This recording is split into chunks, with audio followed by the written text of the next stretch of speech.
जय हिंद एवरीवन। आज हम एडवर्ब्स एंड एडवर्बियल्स के बारे में सीखेंगे।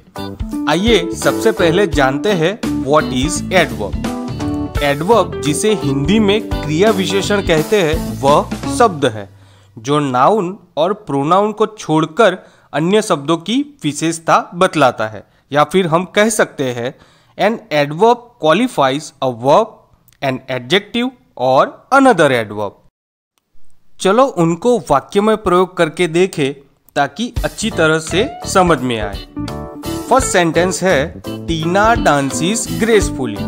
इस वाक्य में डांस एक क्रिया है और ग्रेसफुली उसकी विशेषता बता रहा है कि कैसे टीना डांस कर रही है। Second sentence this apples are quite juicy. इस वाक्य में एप्पल्स क्रिया है और क्वाइट जूसी उसकी विशेषता बता रहा है कि एप्पल क्वाइट जूसी है। आइए अब जानते हैं एडवर्बियल्स के बारे में। What is adverbials? Adverbials words और ग्रुप ऑफ वर्ड्स है जो एडवर्ब्स के लिए काम करते हैं।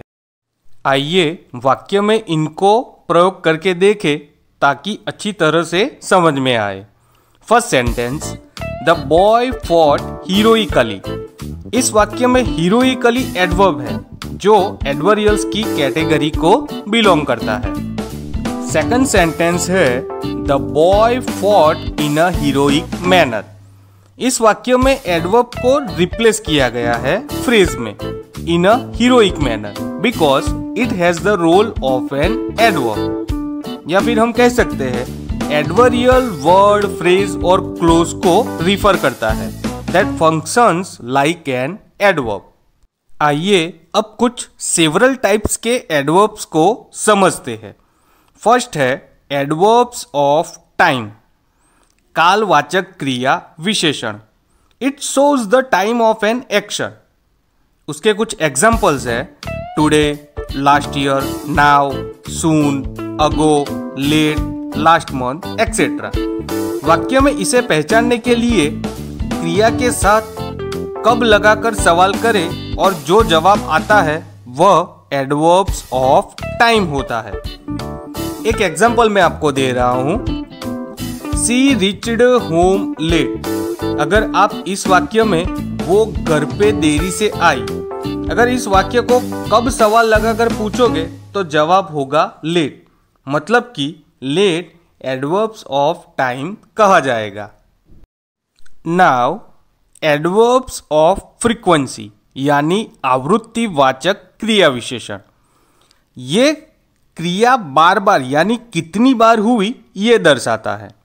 Adverbs of frequency tell how often और how frequently an action is done. इसके भी कुछ एग्जाम्पल देखते हैं जैसे कि once, twice, thrice, rarely, often, never, seldom etcetera. आइए एक सेंटेंस का एग्जांपल देखते हैं। His grandfather seldom goes out. यहाँ पे उसके दादाजी कभी कभार बाहर जाते हैं। सो यहाँ पे सेल्डम मतलब कि कभी कभार एडवर्ब्स ऑफ फ्रीक्वेंसी है। एडवर्ब ऑफ प्लेस यानी कि स्थानवाचक क्रिया विशेषण। इससे क्रिया के स्थान का बोध होता है। This types of adverb tell us the place of an action. Some examples here, there, near, below, indoors, outdoors, up, down, everywhere etcetera. आइए इसको भी एक एग्जाम्पल के द्वारा सीखने की कोशिश करते हैं। The dog followed his master everywhere. यहाँ पे कुत्ता अपने मास्टर को हर जगह ढूंढ रहा था।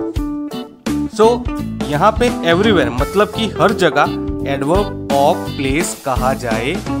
एडवर्ब ऑफ मैनर यानी कि रीतवाचक क्रिया विशेषण।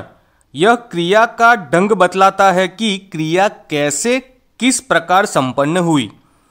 Adverb of manner tell us in what manner the action takes. Some examples slowly, bravely, carefully, badly, fast, soundly, poorly, etc. आइए इसको भी एक सेंटेंस के एग्जाम्पल के द्वारा सीखने की कोशिश करते हैं। माई आंट स्लीप साउंडली, मतलब कि मेरी आंट अच्छे से सो रही है। यहाँ पे साउंडली मतलब कि अच्छे से एडवर्ब ऑफ मैनर है। एडवर्ब ऑफ डिग्री मतलब कि परिणामवाचक क्रिया विशेषण। इससे यह बोध होता है कि किसी एक्शन, एडजेक्टिव या एडवर्ब की तीव्रता किस हद तक और कितनी है। Adverb of degree tell us about intensity और degree of an adjective, an action और an adverb. Let's see some example. Very, too, much, exactly, almost, hardly, quite, rather, rarely, really, etc. आइए एक एग्जाम्पल देखते हैं sentence का। Emily plays the piano quite well. Emily piano काफी अच्छे से बजाती है। यहाँ पे क्वाइट यानी कि काफी अच्छे से एडवर्ब ऑफ डिग्री है। Adverbial phrase can be classified into those of time, manner, place, frequency and purpose. There are several types of adverbials. Let's see. First, adverbial phrase of time. State when or how often something happen or for how long. मतलब कि हमें समझाते हैं कि कितनी बार चीजें हुई या कितने लंबे समय तक। Let's see one example of sentence. We will meet in the afternoon. हम दोपहर में मिलेंगे। यहाँ पे आफ्टरनून फ्रेज ऑफ टाइम है। Adverbial phrase of manner. Answer the question how, समझाता है कि क्रिया कैसे हुई। Example, Raghu hit the ball with power. Raghu ने बॉल को जोर से मारा, ऐसे हम कह सकते हैं। सो यहाँ पे great power phrase of manner है। नेक्स्ट है adverbial phrase of place. Answer the question where, समझाता है कि क्रिया कहाँ हुई है, कौन सी प्लेस में हुई है। For example, she stood on the bridge, मतलब कि वो ब्रिज पे खड़ी है, राइट। यहाँ पे ऑन द ब्रिज समझाता है कि कौन सी प्लेस और वो भी कहाँ पे, इसीलिए ये फ्रेज ऑफ प्लेस होगा। Adverbial phrase of frequency. Answer the question how often, मतलब कि समझाता है कि क्रिया कितनी बार हुई है। Let's see with example. She goes on a holiday twice a year. वो छुट्टी पे साल में 2 बार जाती है। यहाँ पे ट्वाइस अ ईयर समझाता है कि कितनी बार, इसीलिए ये फ्रेज ऑफ फ्रीक्वेंसी होगा। आइए अब इस टॉपिक का लास्ट सब पॉइंट देखते हैं और वो है adverbial phrase of purpose. Answer the question why, समझाता है कि क्रिया क्यों हुई। Let's see with example. Rahul saved money to buy a car. Rahul ने पैसे बचाए और गाड़ी खरीदी, ऐसा हम कह सकते हैं। यहाँ पे टू बाय अ कार समझाता है कि क्यों राहुल ने पैसे बचाए, क्योंकि राहुल को कार खरीदनी थी। तो ये जो है to buy a car, it's called phrase of purpose. Okay, clear? Thank you. That's all for today. If you found video helpful then do like and subscribe my channel. Bharat Mata की जय।